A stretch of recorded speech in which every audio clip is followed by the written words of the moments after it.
Hey everyone, it's Sean. It's Sunday. I'm at Bruce. It's story time. So today I have a really cool special guest. He is a special type of gecko. It was actually my first ever pet was this species, and it was gifted to me by the person who trained me at this job. I absolutely love these geckos, and I'm sending this one out to my friend Nick. A long time ago, he requested that I do a gecko video for his son, and I just kind of like forgot about it for a little bit, and then we didn't have any geckos available.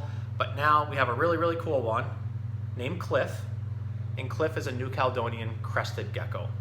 Now crested geckos get their name because they have this crest of ridges that go along their head and are sometimes called the eyelash gecko because if we look closely, it looks like he has little eyelashes. It's kind of hard to see on the camera. You can see there's a little ridge on his eyes and of course on his head. Now you'll also notice that you're not noticing Cliff blink. That's because they don't have eyelids. In fact, they lick their eyeballs to keep them moist. So he's got a really long tongue. When the eye starts to get dry, his tongue just goes up, wipes over the eyeball, and moistens it up for him. They also do another really cool thing that allows them to climb on all kinds of surfaces. So you can kind of see he's just rearranging on my hand. That's because he's got these tiny little hair-like structures on his toe pads that allow him to grip to almost any surface. That includes glass. Basically what they do is they find all the little imperfections on a surface. So even glass, when we think it was being smooth, has tiny little cracks in it. His toes find the little cracks in there and the little hairs go in and they attach to him. When he doesn't like the feel of something, he can curl his toes up, which he's kind of doing right now, but it's kind of hard to see. If I could show you better, I would, but basically, like sometimes if someone has really hairy arms, they don't really like hair that much, their toes will curl backwards so they don't have to touch them. Now, these guys were thought to be extinct up until about the 1990s or so, and then a population was found in their native homeland. And since then, they've become a staple of the pet industry. That means like we find them very frequently. We figured out how to breed them a lot, we figured out what their diet is, and they make a really cool pet. They have what's called a prehensile tail. So you can kind of see he's latching onto my finger there. Prehensile means he can use it as an extra limb. So a lot of times when they're jumping, they can use it for balance, but then if they start to lose grip, that tail will grab on and acts like an extra arm and lets them climb up. Now they can drop their tail, like a lot of geckos can do, but unlike other ones who have what's called autotomy,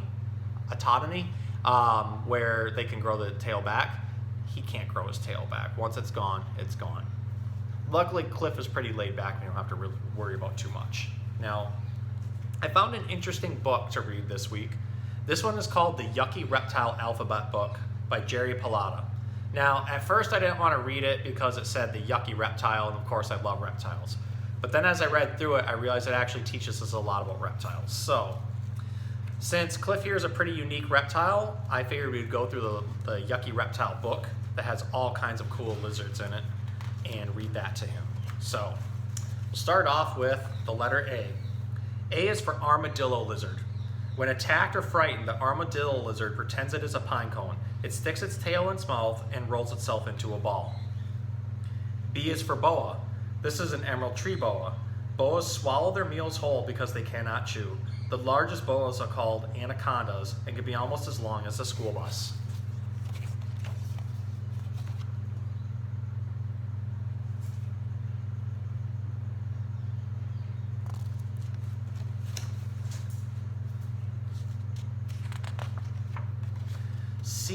C is for chameleon. Chameleons can change color and make their skin match their surroundings. What is most amazing though is the chameleon's incredibly long tongue. Wow, it really is long. The chameleon's tongue can be almost twice as long as its body.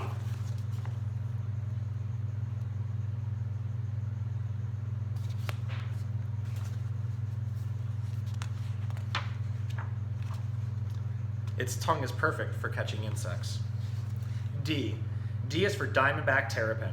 Terrapins are turtles. The diamondback terrapin has markings on its back that remind some people of diamonds.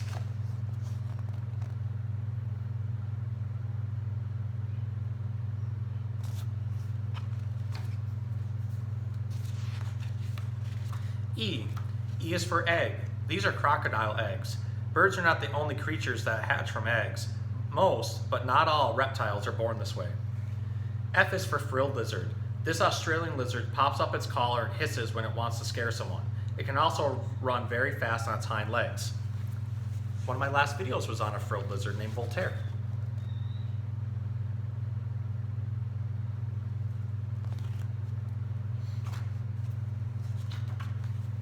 G. G is for Gila Monster. The Gila Monster lives in the desert. It often has a fat tail. The Gila Monster stores food in its tail for times when it cannot find enough to eat or drink. And we talked about Gila Monsters when we read the book about Spike, because it was all about Mexican lizards. H. H is for horned toad. This reptile is not a toad. Since it is round and has such a short tail, people forget that it is a horned lizard. When horned lizards get mad, they squirt blood out of their eyes. There's our Gila. There's our horn.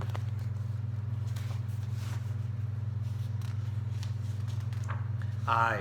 I is for iguana. These spooky looking reptiles are sometimes movie stars. When movie makers take pictures of iguanas up close, the iguanas look just like gigantic dinosaurs. J.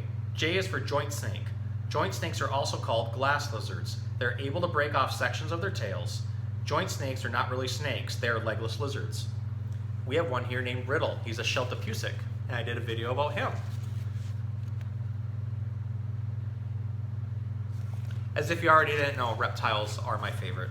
It's my specialty for the last 15 years. So it's fun reading through this book and having them mention the animals that I've read stories to you about or have done animal facts with videos for you. So K. K is for knob-tailed gecko. This reptile never blinks because it cannot move its eyelids. It licks its eye to keep them clean, just like Cliff here. Maybe the knob-tailed gecko could use a pair of windshield wipers. The word knob begins with the silent letter K. Let's find a reptile whose name starts with the hard K sound. I know one, and it's my favorite reptile I've ever worked with, and I used to train them when I worked at the Tampa Zoo. Komodo Dragons. Which, K, is for Komodo Dragon. The Komodo Dragon is the biggest lizard in the world. It is larger and longer than most people. There's our knobtail. There's our Komodo.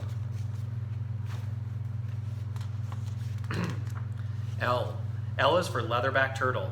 This ocean turtle is the largest of all turtles. It is also the most widely traveled of all reptiles. The Leatherback Turtle can be found all over the world in both warm waters and cold waters. M. M is for Moloch. Some people call this a mountain devil, and some call it a thorny devil. It would be hard to keep it as a pet because it eats hundreds and hundreds of ants every day. There's our leatherback. There's our Moloch.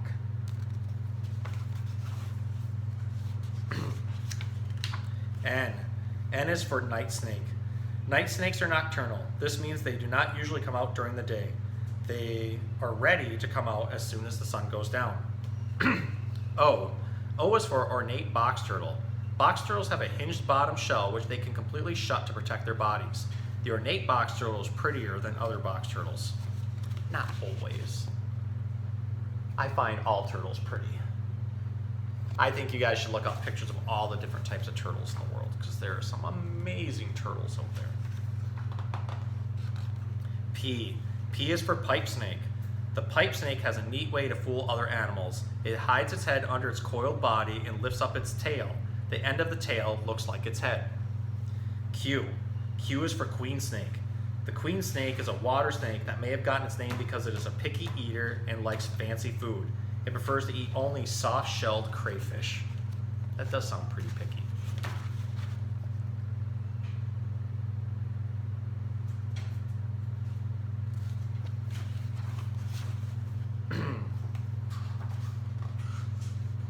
R. R is for rattlesnake.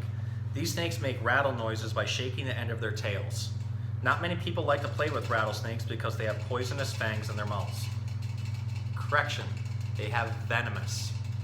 Poison you have to ingest. It means something you swallow. Venomous is something that's injected through teeth or stingers. So sometimes these books have a couple wrong facts, but it's kind of an old book. 1989. So they may have just not realized that, oh, I lost my lights. That's what happens when I read too long. That's okay. And I've worked with rattlesnakes too, and I don't play with them, I work with them. They're not something you play with. S is for skink. Everyone has heard of a skunk, but how many people have heard of a skink? On this page is a blue-tongued skink. It did not get its blue tongue from licking blue lollipops. It was born this way. You guys have seen Dandy, our blue-tongued skink, in previous videos. You've not seen a rattlesnake video from me, although you have seen a gaboon viper video from me. That's one of my favorite venomous snakes to work with. T is for tuatara. Tuataras were alive when dinosaurs still roamed the earth. They are different than all other living reptiles, although they look like lizards. So they are a reptile, but not technically a lizard. U is for urutu. This snake has the letter U at the beginning of its name. It has the letter U in the middle of its name and at the end of the name. The design on its skin even looks like the letter U.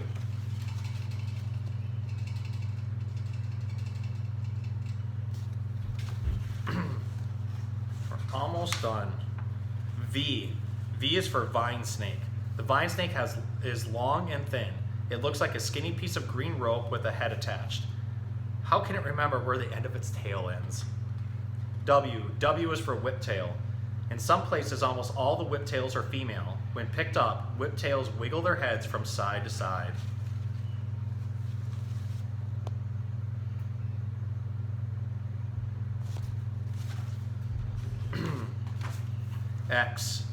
X is for Xanthusia riversiana. What? What kind of name is that? The scientific name is much too difficult for young children. People usually call it an island night lizard. So I'll say that again. Xanthusia riversiana. I like saying that. I took Latin. Latin names are fun to say. Y is for yellow-headed gecko. Some geckos have suction cups on their feet that allow them to climb steep, smooth walls. This yellow-headed gecko is cute, but maybe it would rather be red-headed, orange-headed, or purple-headed. I think he looks just fine as a yellowhead.